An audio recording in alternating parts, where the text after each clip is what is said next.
kung magdagdag tayo ng isa pang outlet dito, saan ba tayo dapat kukuha ng supply dito sa unang outlet? So ito yung supply natin na 220 volts. So iwasan lang natin na dito tayo kukuha ng supply dito sa mismong pangatlong saksakan. Kasi once na mataas yung load ng appliances natin na gagamitin dito, so pwedeng masunog itong outlet natin kasi nag-jumper lang yan para masupplyan yung pangatlong outlet. So ang gawin natin dito, huwag tayong kukuha ng supply dito. So tanggalin muna natin itong supply natin na 220 volts. Tapos i-splice natin to para hindi dumaan dito sa ginamper natin ang supply ng pangalawang outlet. So tanggalin natin to at i-splice natin dito sa mismong supply ng pangalawang outlet. So make sure na i-off natin ang circuit breaker bago tayo magtrabaho dito. So ngayon magdagdag tayo dito ng wire para dito natin ikabit sa unang outlet dahil mag-splicing tayo dito. So ito yung live natin na supply at neutral na supply. Sa supply na live dito natin i-connect ang supply na live ng unang outlet at supply na live ng pangalawang outlet. So itong tatlong wire, ito yung splice natin.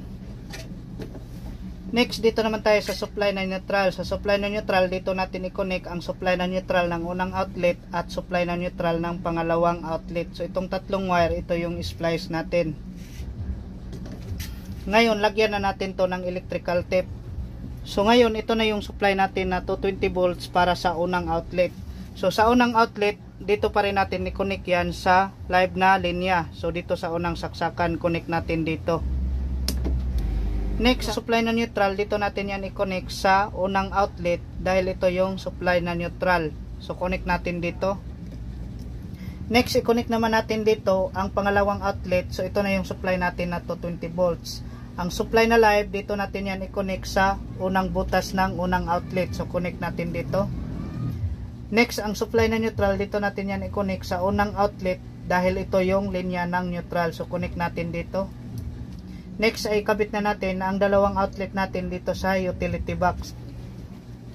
Next ay pwede na natin i-on ang circuit breaker para masubukan natin ang outlet kung may supply. So on natin. So gamit tayo dito ng test valve. Check natin dito sa unang saksakan, pangalawa at pangatlo. Dito naman tayo sa pangalawang outlet. Check natin unang saksakan, pangalawa at pangatlo.